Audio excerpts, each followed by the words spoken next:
Hello and welcome to a new episode of my Flosstube. My name is Jacob and I run Modern Folk Embroidery. I realized that past January I celebrated my 10th anniversary and I did not celebrate it with you guys. So towards the end of the video I have something quite special to thank you all for supporting me for the past 10 years. So this episode I plan to do some answers as well, but I've decided to do that in the next one. So if you have still questions that are open, do keep them coming. I will get back to them eventually, but not in this video. So in this video, I'm just going to share a couple of works in progress, some stitching kindness, some happy mail that I got this week or the last couple of weeks. It's been a while since my last video. And yeah, something special at the end. Let's dive right in with some stitchy kindness. One of the stitches that I follow on Instagram is called Jan Snack. Her name is Khalde, if I pronounce that correctly. It's an Arabic name, so my apologies if I get that wrong. But Khalde was very kind. She's from Kuwait, and she has been running a cross-stitch class online. And she was asking me about one of my patterns, but I thought for her project I would design a little exclusive pattern that she could then stitch. So she's been using that, and it is now available to you guys as well. It's a little fancy pattern. It's a biscornu, partly inspired by sort of Norwegian traditional embroidery, but it is a fancy, so it is a very free sort of interpretation of what Norwegian embroidery looks to me like. She was very kind and she knew I was looking for new needles, so she ordered some for me, which came in the mail a couple of weeks ago.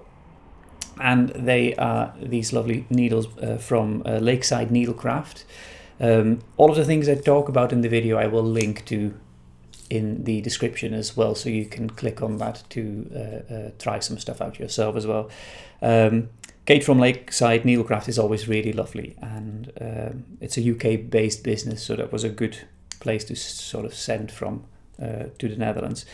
She sent 4 different sizes: 22, 24, 26 and 28. I have only stitched with the 28 because I do like my needles to be a little bit finer. They are ball tipped pointed ends, something. You will know what I'm talking about. And actually I quite enjoyed it on 32 count linen. I do think on the finer counts I might be struggling a little bit with the ballpoint. You have to get used a little bit to it. In the beginning I felt a little bit like it was catching on the fabric, but actually once you get used to it, it is really, really nice. So I will definitely be using them in projects. I have stitched one project fully with this needle actually, and I will show you that in the works of progress in a bit.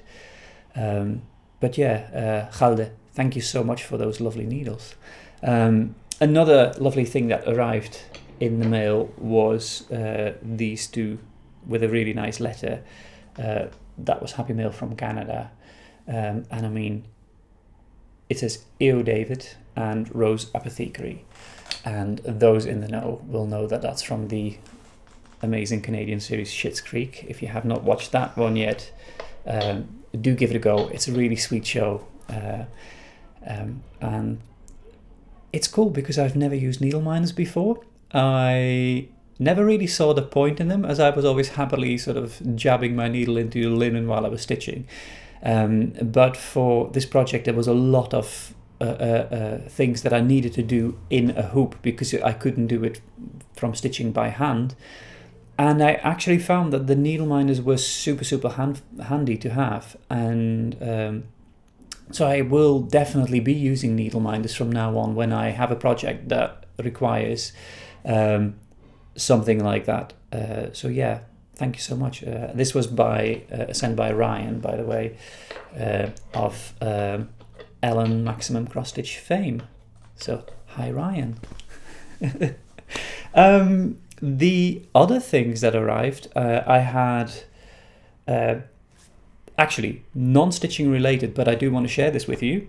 It's new stitches. I got this lovely shirt, and I don't know if you can see them a little bit. These trousers that I got in the mail. It's both completely ikat fabric, which is really nice. I love ikat. It's a type of weaving where you actually weave with pre-dyed threads. So it creates a really nice, strange, uneven flame-like pattern. So this is not printed on, that's actually woven in the fabric. So I really like ikat, and there's a company in India that we discovered, I want to say 2 years ago. With the whole pandemic, it seems really weird. Everything seems so far away. I think it's about 2 years ago. We were in Delhi and we found this tiny little shop. And it was, well, I'm saying tiny little shop, I don't know. I'm trying to make that sound really cute here. It was really nice. And they had beautiful, both men's and women's clothes. They're called Leela. I'm not sponsored by them, by the way, but do check them out. I'll put a link in here as well. It's very affordable. They make really beautiful things. They have 2 shops, one in Mumbai and one in Delhi. Yeah, and I look forward visiting it again, but for now, we just have to do with mail order. I was very happy with the speed it was sent out. And it's really comfortable and beautiful quality. So thank you, Leela.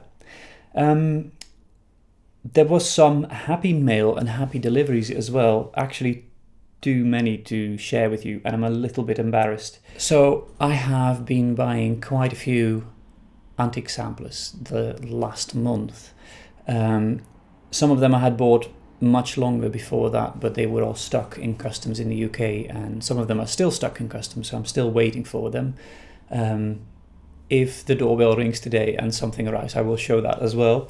But for now, I will show a couple of them that arrived. The first one is one of 4 that I purchased from a gentleman who is a priest in the Netherlands, and he is downsizing his collection. And this one is a sampler from 1842, stitched by Anne Ferguson from Cash Mill. Now, Cash Mill was a farm in Fife in Scotland, and I actually managed to find out quite a bit about her. She was a child of a farmer. They had a really sizable farm. She had only one sister called Grisel, who for some reason changed her name to Grace. No idea why that would be. But I like to think that she stitched her and her sister, or maybe the other way around, on this sampler. So one of them holds a cat and the other one holds a posy of flowers, which is really sweet.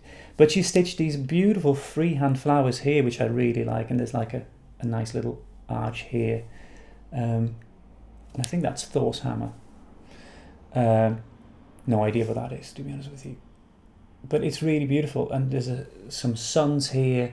There's some back stitching bits going on. There's some satin stitch going on. And I really like this sampler. I am planning to chart this. And I will try and do my best, but this is something that's really difficult. I've never done this before. I do want to try and chart it as it is, as close as possible to the original sampler. But I also want to make a version that's full cross stitch, or maybe a combination of full cross stitch back stitch, because there's a couple of really lovely little black work sort of motifs that are dotted around. But again, they could be stitched as alternative cross stitch ones as well. So I do believe I can actually make this as a full cross stitch, so there won't be any over one bits here like this one. So it will be coming in 2 versions. But I love the colours and I love this sampler, and I'm quite excited about what I found out about her as well. She actually lived up to quite a great age. She was in her late 80s, I believe, when she passed away in 1915. And she left her whole estate to a niece who was living with her, and that was quite a lovely thing to read, all the things that she was sharing with her family in her last will. So yeah, that's Anne, and I'm really happy to have this one. I bought 3 more samplers from this same gentleman, and they're really beautiful, and I will share them in future videos as well, but I did want to share this one with you. what I especially like is that she stitched some bits where she filled in bits with satin stitches, and I think that's a really nice thing to do, to try new stitches on your cross stitch projects. So if you have like a large section, perhaps try a different type of stitch in that ones. Earlier this week I got another Scottish sampler that came from England, and that's this one here, Agnes Rollo. I don't know when Agnes actually stitched this beautiful sampler. It's not dated. I've not done a lot of research on this sampler yet, but purely from looking at it, I would say that it is sort of the end of the 1700s. So if I have to put a date on this, I would say probably between 1780s and 1800 as a rough estimate. It might be a little bit younger or older, but that's sort of what the feeling of the sampler. But it is a beautiful sampler. It has the typical Scottish beautiful peacocks here. It has a slightly sort of charity type thing saying here, which if I'm going to stitch it, I'm going to change the words because I am not too wild about it. I'm not sure who Agnes was. There is one initial here, IR, so that could be her father, John or James Rollo, but it's just, there's no other way of actually finding out who this stitcher was, but it is a beautiful sampler. She stitched 5 crowns, which is a thing I have found on some Scottish samplers from that period, where they would stitch King, Duke, Marquess, Earl and Lord. Now these are the Scottish hierarchy in sort of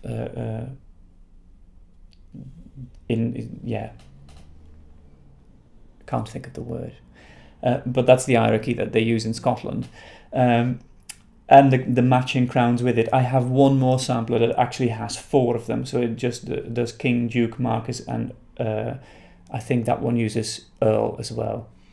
But it doesn't use the Lord here, which is the lowest in the order. But I love this. The birds are really beautiful. The birds somehow are a little bit from even more old-fashioned samplers as well. That's why I'm not so sure about the dating of this sampler, because it is quite hard. She has some elements on here that are very much like 1700s samplers. So she's used these little flowers here, which are done in Queen Stitch or Rococo Stitch, and the little strawberries that are dotted here as well, they are also done in Rococo Stitch, and it is really lovely. I think it's a beautiful sampler, this one. The colours are still really gorgeous as well, and I can't wait to chart this one for you. Another antique sampler that arrived a couple of weeks ago was this really charming one by Elizabeth Hoose, which is a very unique name. Now, I have found one Elizabeth Hoose, and she is from Derbyshire, and sadly this Elizabeth did not become very old. She married when she was about 17 or 18 years old, I believe, and I think she had a couple of children from what I found on Ancestry, but it is not with certainty. I do know that this Elizabeth Hoose was born in January 1798, which would match up with her being 13 years old in 1810. But it is uncertain. I'm not 100% sure if that is the same one. But I really, really like this one. It has a beautiful border in satin stitch, which I really love. And she's done some specialty stitches. So there's this little satin stitch border here that she's done. There's quite a few bits over one. But I think this is a really charming sampler. Now, I decided to stitch this one as close as possible to the original, using the colors of the original sampler, because the colors on the back, I will show you actually, they're quite different from the colors on the front. Now, what I'm doing in my chart, I'm going to release 2 versions with 2 color options. So you can stitch it exactly as it is here, with the colors on the front or the back, and that includes all of the satin stitching, all of the overworn bits, the wording, the name, everything as it is. So that's option 1 with 2 color options. Then there's option 2 as well, which you can stitch, which is fully over 2, so all full crosses, no over ones, no satin stitches, no fancy stitches, as an alternative.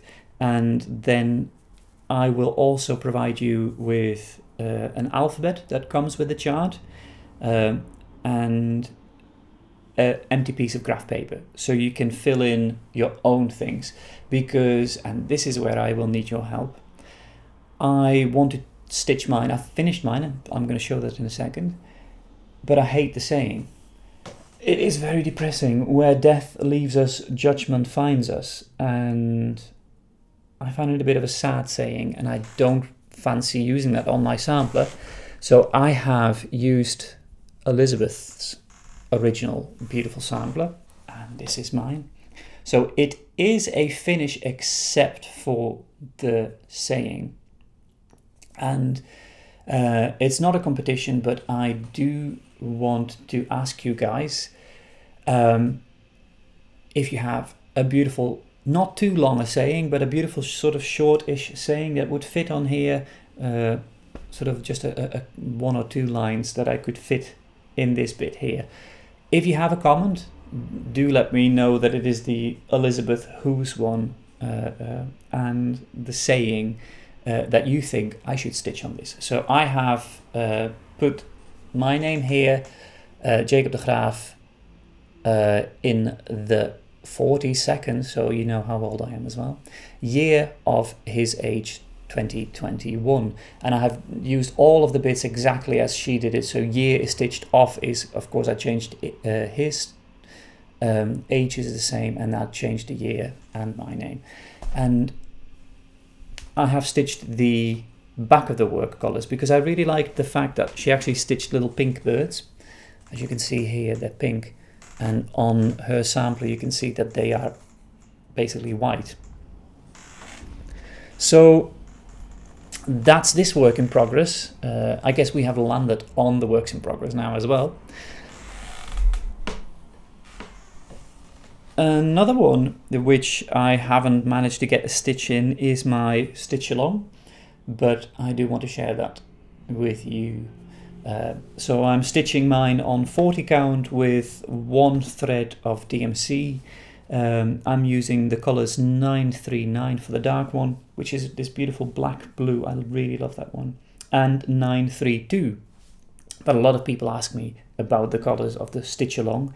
The colors of the artwork are pretty much very close to 932 for the light one, which you see here, but the darker one is a little bit more like 3750.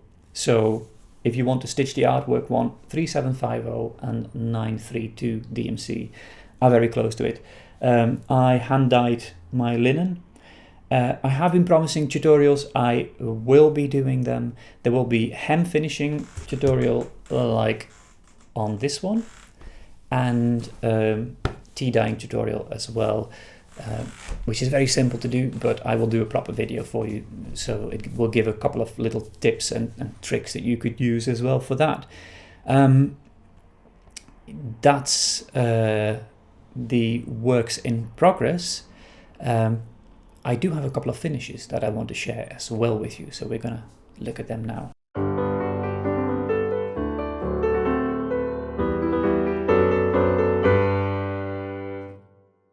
So the first finish has not been released yet, but will be shortly. I will, when I'm going to sort of finish and release this pattern, I will update the description below as well. So if you see this in a couple of months, it might actually be out, and then there will be a link. Otherwise, just go to my website and look at the historical reproduction samplers and keep an eye on that.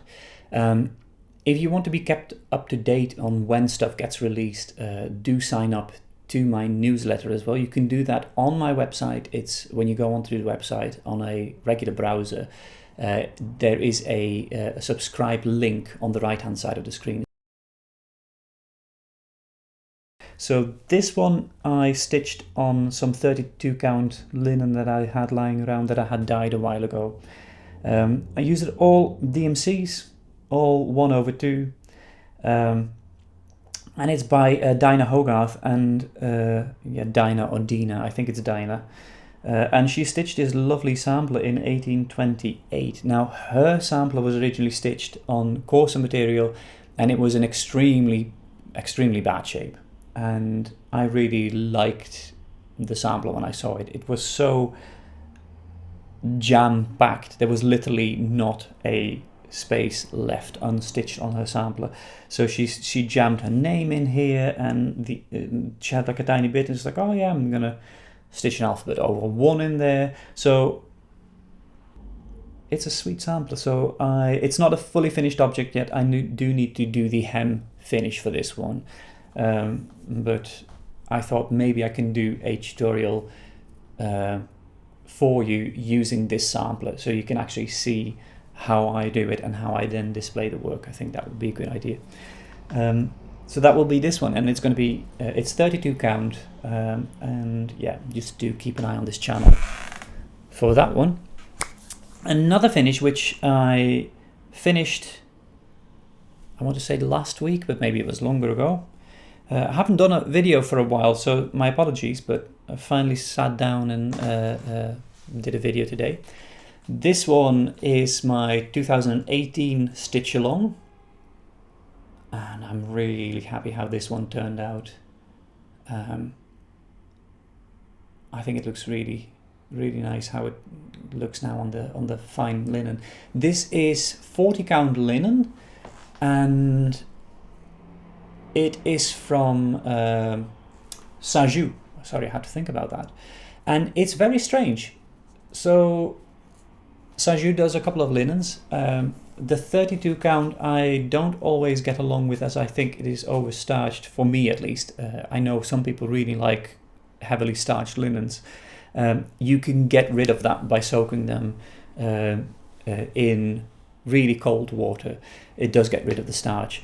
And you can wash that several times to get rid of that starchiness of the fabric. I have a couple of pieces left from when I was using it, but this 40 count, it's so super fine, and in the beginning I did not like it, but now it is finished. It was really beautiful to stitch on, but I thought it looked weird in the beginning. But now it is finished, I am really happy with this one. However, I do want to warn you, if you stitch a sampler on this one, make sure that your backs are really neat. So when you use Zweigard's 40 count, for instance, it is very forgiving because it's a very dense weave, and you don't see through it. This one, it's really transparent. It's like a gauze nearly, and it is beautiful to work on. It looks really pretty, but if you travel your threads on the back and they are dark threads and you frame your work on a white background or something like that, you will see it. So for this one, I have tried and travel as little as possible. However, there are a couple of things where there was just bits of like little one stitches on their own that were very hard to not travel. And I started this in 2018 and I did not know about pin stitch or how to start a single stitch. So when I finished it, you can see here my stitching has become neater on the back. There's no traveling at all on these bits here. Well, at the top there's a lot of traveling on these little bits to go from one side to another one. I would not do that again. I made a big woo-woo on this one. So I was stitching this, and because it had been such a long time since I had worked on this, I completely forgot what floss I was using. And I was going through my stash and I found one last remaining skein of this color, and I am not planning to stitch with this floss again. But I only had one floss, and I was like, oh God, I don't want to buy new floss again. It's annoying. How am I going to do this? Oh well, I'll just stitch on this. Work on it, hoping that I could finish the whole thing with that one little skein. I had to do sort of all of this here and this here. And I was stitching in the evenings because I was doing other projects during the day, and this was my evening stitch project. And hot tip for you, if you stitch in the evening and know what colors you're using. Now I know why antique samplers often have completely wrong colors. For instance, this one here. I'll just show this one. Whoop. Which I have reproduced actually on the sampler. So you see a lot of different sort of greens, and even at the bottom there's some pink, which should be the white one.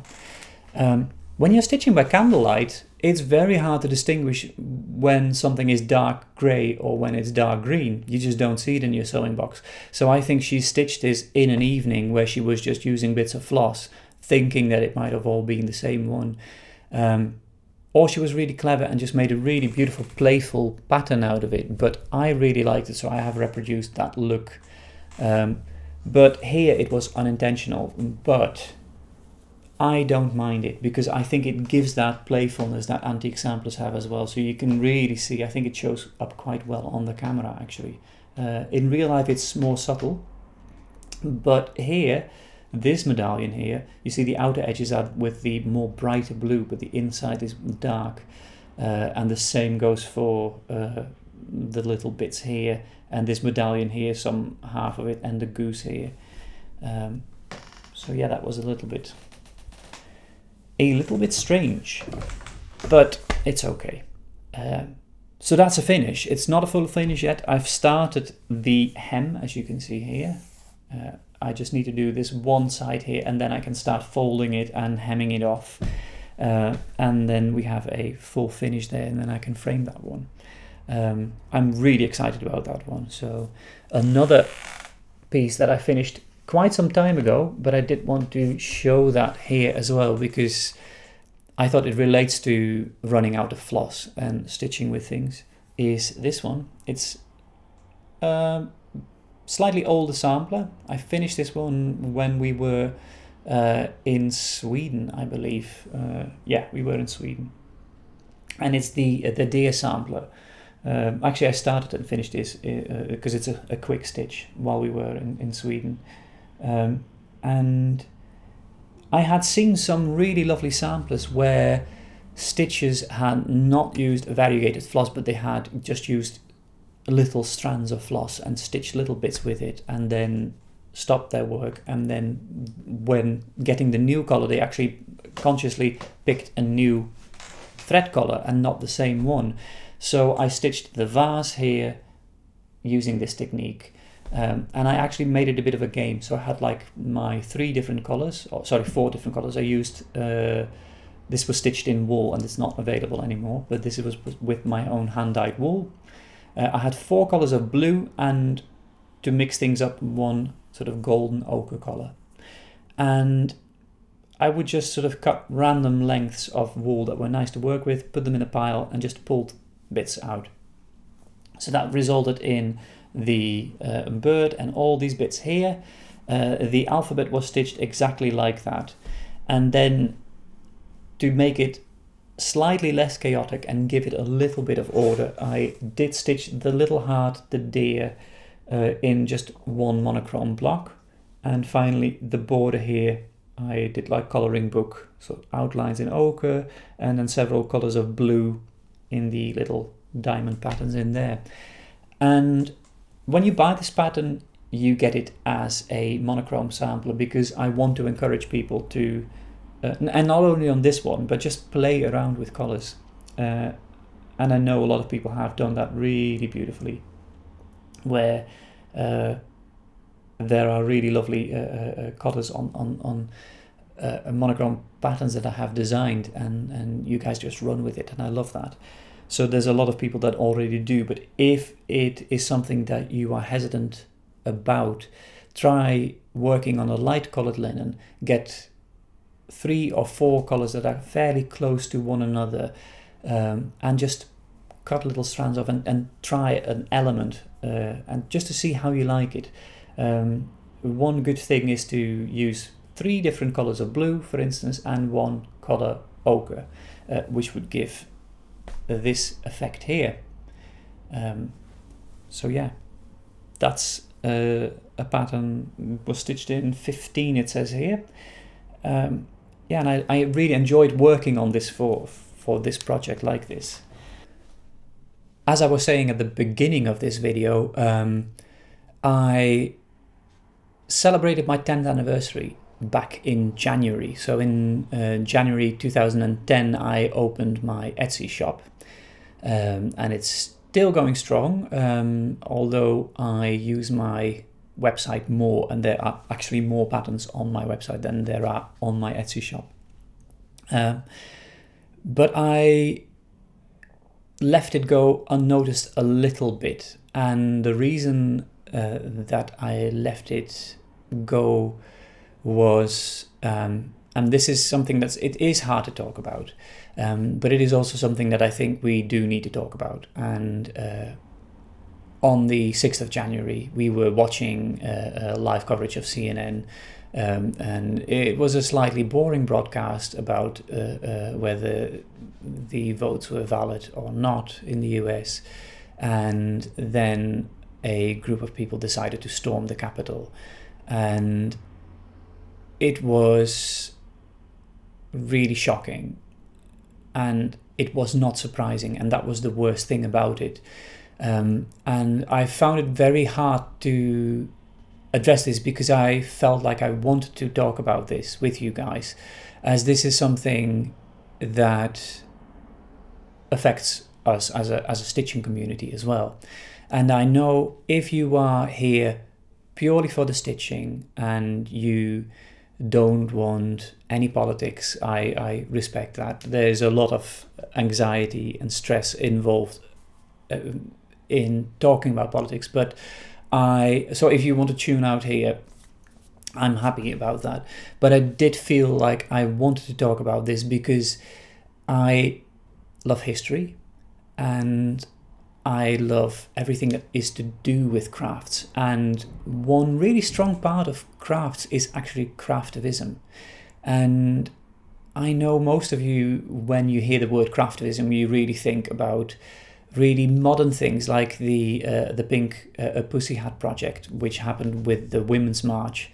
And there have been some other projects as well, like the Welcome Blanket, which is a beautiful example about inclusion. The beautiful thing about Craftivism is that it stems from a time when women did not have a voting right, when women did not have a way of sharing such highly political ideas. And it starts really beautifully. I'm going to insert a couple of pictures in this video here.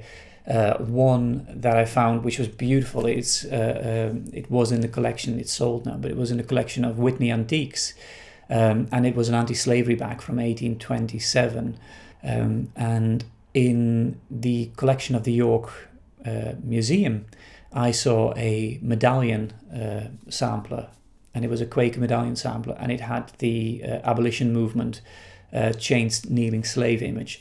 Now, in modern eyes, the kneeling black slave might be problematic, but back then it was such an important image. It really helped to sort of talk about a really important issue to end slavery back in the actually it started in the 18th century, and of course it was not ended until the 19th century, and that's shockingly close by when you think about that. I mean, I look at all these beautiful samplers in my collection and I think, boy, it was a different time back then. Slavery was still a thing, and that's something that sometimes troubles me as well, that we as a stitching community we look at history and we very much look at a very white history,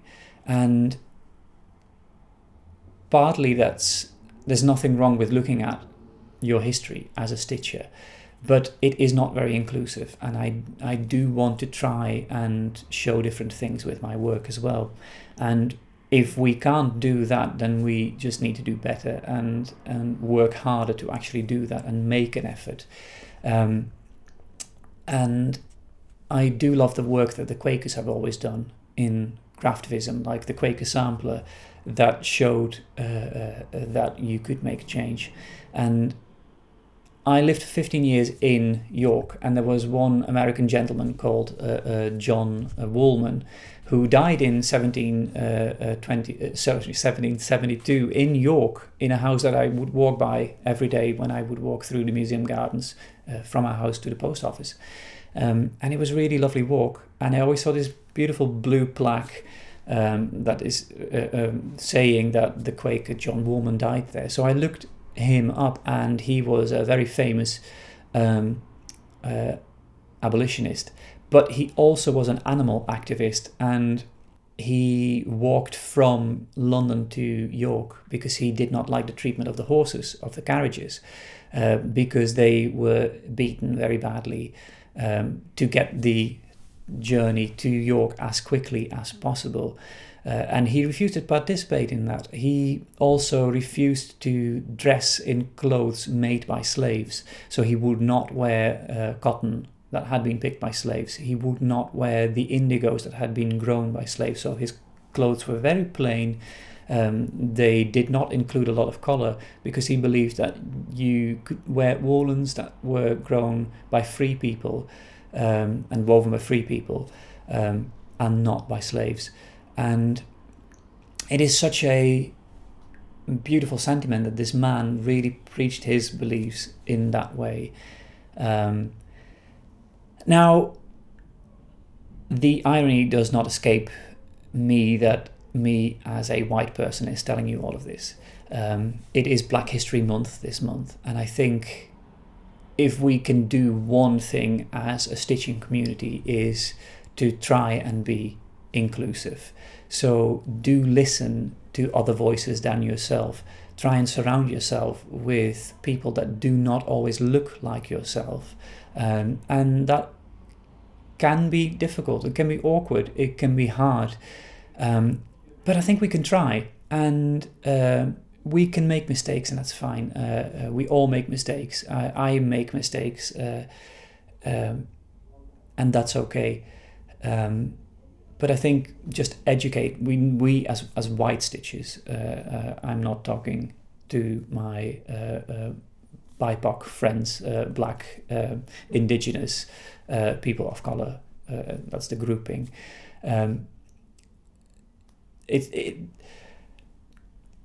It's a very hard thing to talk, and I'm stumbling over my words talking about this, but I do think we need to talk about this. So to get back a little bit, to the little freebie I am giving to you, because it is a freebie. Last year at auction I purchased, and I want to share this with you because it is unbelievably beautiful, this really beautiful little pincushion, and it is knitted, and just look at that. It is the finest silk, stitched on, well, I would say nearly sewing needles, because it is ridiculous how small this knitting is. And on the side it says here, a trifle from the retreat. Now, I talk a lot about York, where I used to live, and the retreat was actually a mental hospital in York.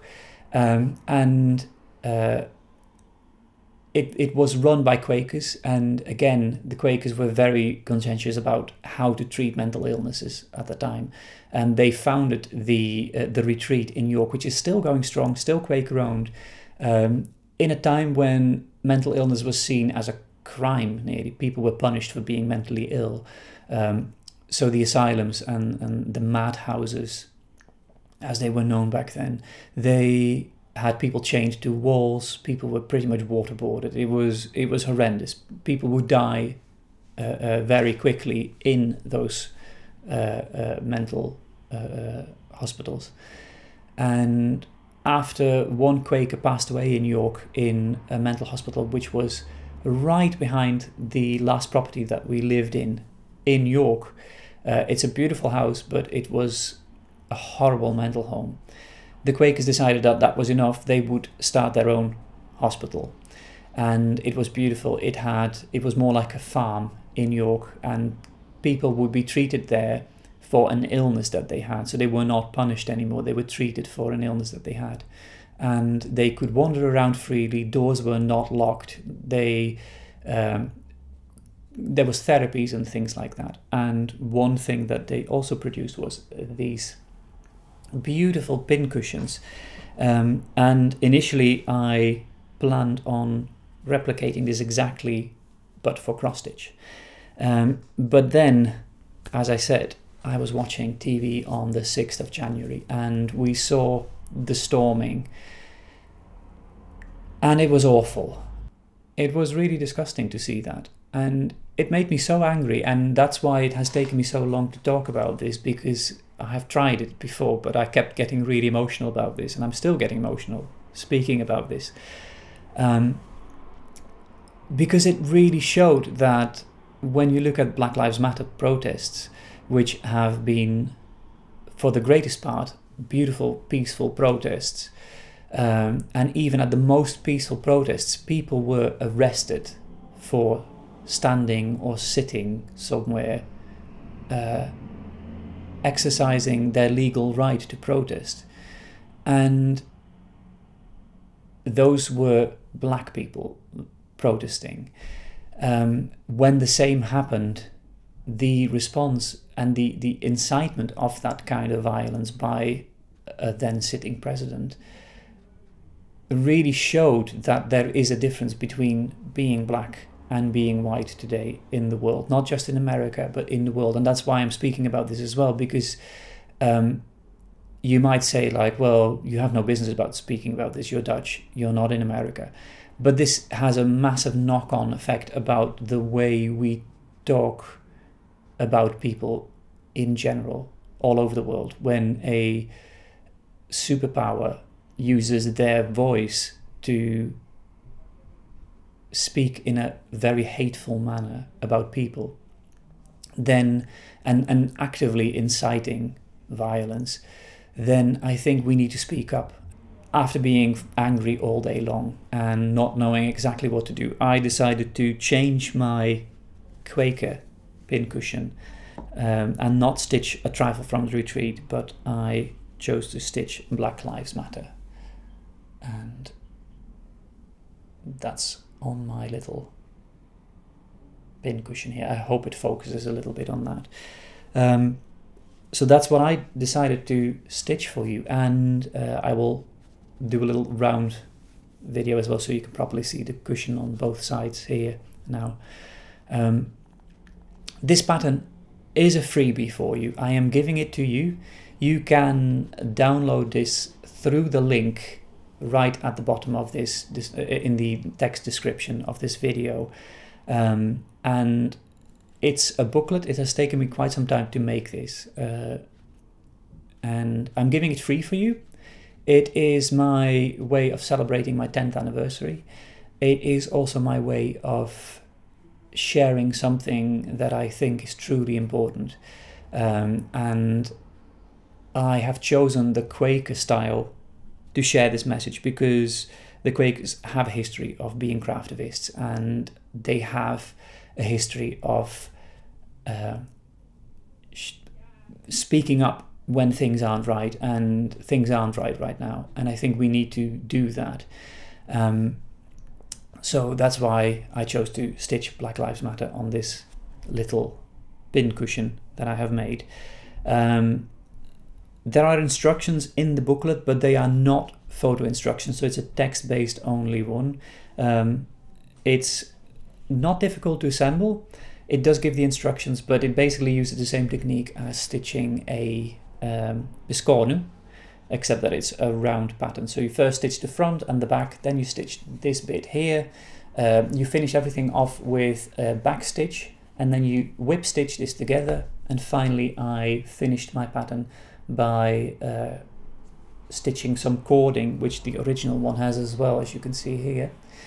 So I stitched cording around my pin cushion because I thought that looked very pretty. Now, this is free. This is for you to do with as you see fit. I have included a piece of empty graph of exactly that same size as the Black Lives Matter text that I have included. And you can use the lettering that you choose to make your own Craftivism message there if you want to. Or you can just use the Black Lives Matter bit as well, which is charted. And as I said, it is free. However, I would really, really love that you as a stitcher would pass it on, the kindness of maybe making a donation to a charity or an organization or a school or a crafts or arts program that supports BIPOC. So if you have a neighborhood where they have a really good arts program where they really actively support Black students, donate some money to them. Donate some time, perhaps working with students. Reach out, do something. I think that's change that we can make, and it is change that I want to make. Right now, it is very difficult. We're still in a massive lockdown, so reaching out is a little bit tricky, but I think we can, and we need to make some effort. I will put a couple of links just to get you started in the description below as well, for things that I think might be good to donate to. But there are infinitely more things. So if you, especially local projects, if you have something that is local and that you can either financially support or that you can support by giving some time to, that would be fantastic. Reach out, try and find something. Perhaps there's a church program or a community program that organizes something really positive, because I think positive change is always good change. So I think that sort of sums up what I wanted to talk with you today. It's not been an easy one to talk about, so I really hope that you can see where I'm coming from in sharing this with you. I hope you do enjoy the little freebie that I have provided for you. I do hope you enjoyed this video. If you want to be kept up to date about my videos, make sure to subscribe to this video. Give it a little like if you enjoyed it. And if you want to keep up to date when you subscribe, make sure to hit that little bell icon as well, and notify all, because then you will get notifications when there's a new video out. I want to thank you so much for watching today's video. The pattern, as I said, is free, so feel free to share it, put it on your own website. The only thing I'm asking is not to make any changes to the PDF when you share it, but feel free to send it out to people, print it, share it, do with it whatever you want. It is free. So thank you again, and see you very soon, I hope, with a new video. Bye bye.